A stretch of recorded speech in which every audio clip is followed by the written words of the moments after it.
Welcome to the Spiggle Law Firm podcast. I'm Tom Spiggle, founder of the Spiggle Law Firm. We help people who've been fired or afraid that they might be in Maryland, Washington, D.C., and Virginia. Today, we're going to be talking with Mike Ludwig, who is a great attorney in our office.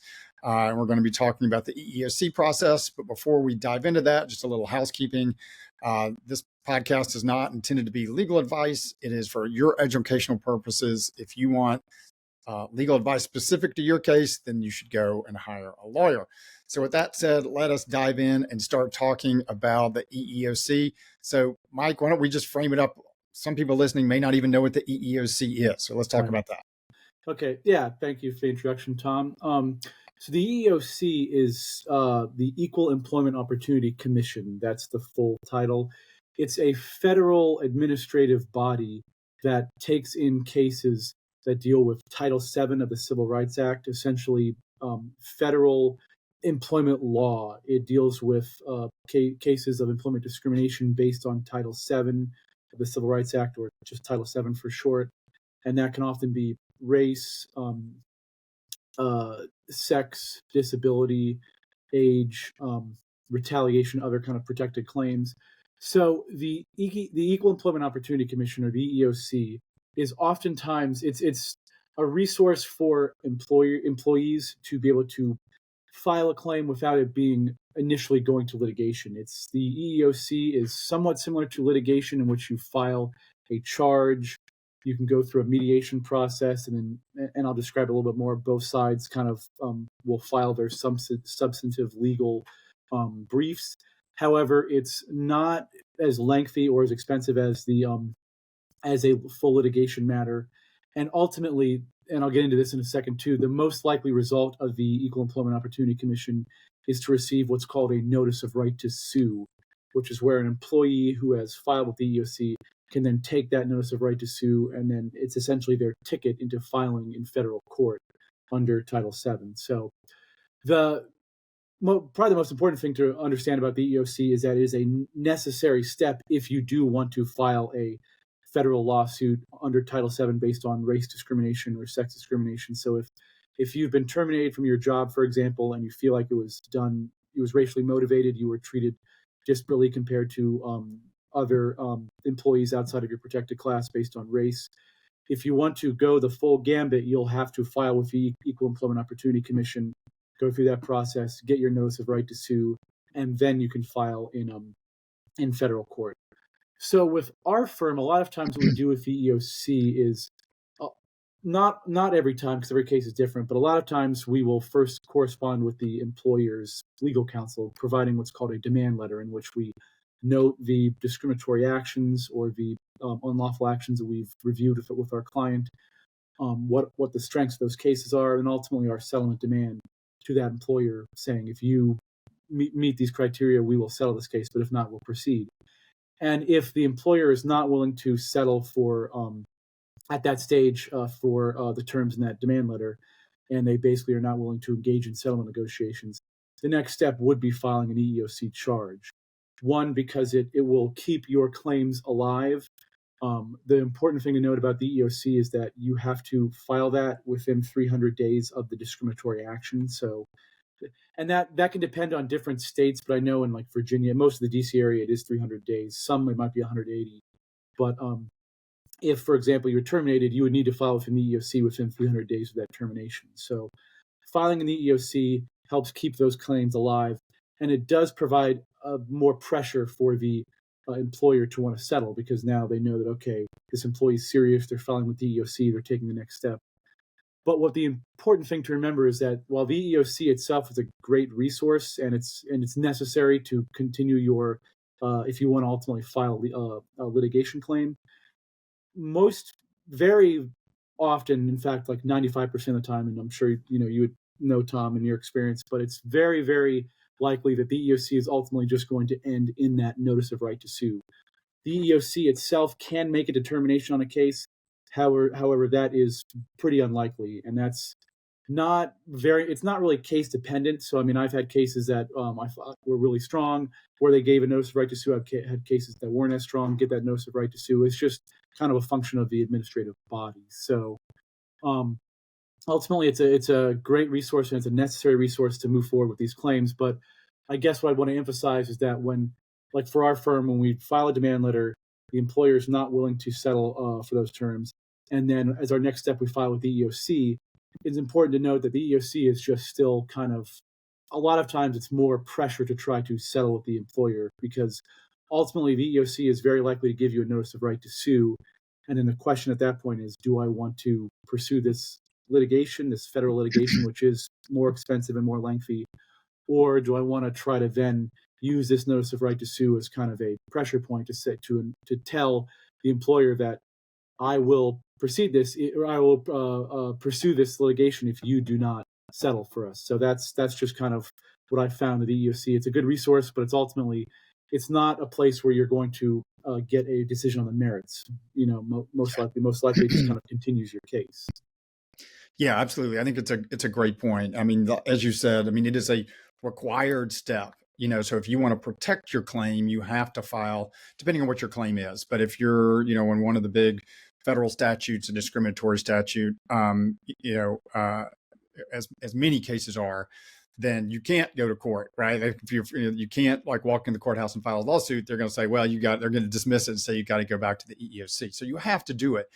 But yes, absolutely. I think it's really the whole process in some sense is a game of chicken, right? With your employer, like you're both driving, seeing the headlights, Mm-hmm. like who is going to swerve first. And the EEOC is an opportunity to buy time for that process. And as you say, to somewhat increase the leverage on the employer, right? I mean, because it is the necessary next step and it shows some degree of seriousness.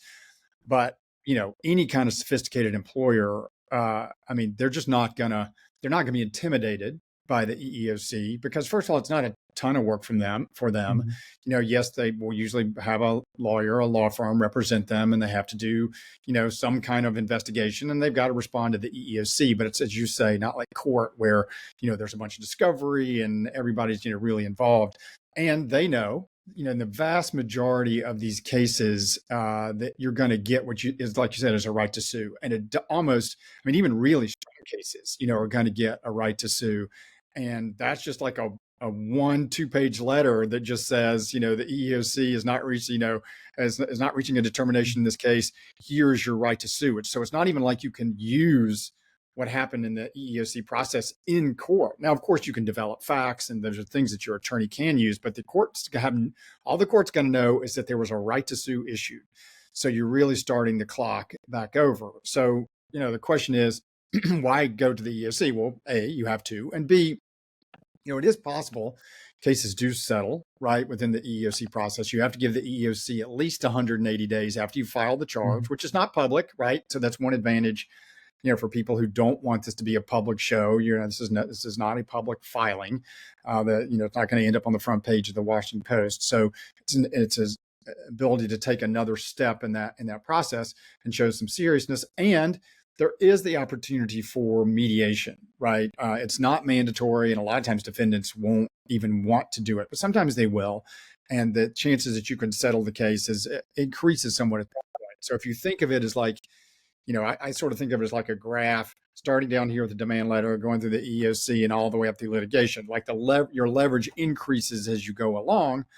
But the Right. EEOC, I think, can be confusing to some people because it feels like court and attorneys are involved and we're sending, a charge, which, we do a great job on our charges and they look great. And if there's Mm-hmm. a position, we have to respond to their position statement. We do a good job and their attachments. And it looks like, and it's a substantive legal documented proceeding, but the chances that it's going to produce a positive outcome in the sense that the EEOC is going to decide in your favor are slim to none. It's just, there's just a process of applying more leverage to the employer to see if you can get a favorable result. Because at the end of the day, the vast majority of cases, even ones that are successfully resolved, are not going to trial, right? For any number of reasons, right? Because employers, if you put enough money on the table, it makes sense to go, to resolve it. And if you've got two semi-reasonable parties and you kind of get here, before trial, well, then it's real easy to close the gap and kind of meet in the middle. But everybody is evaluating the case like, okay, how might this happen if we got to trial?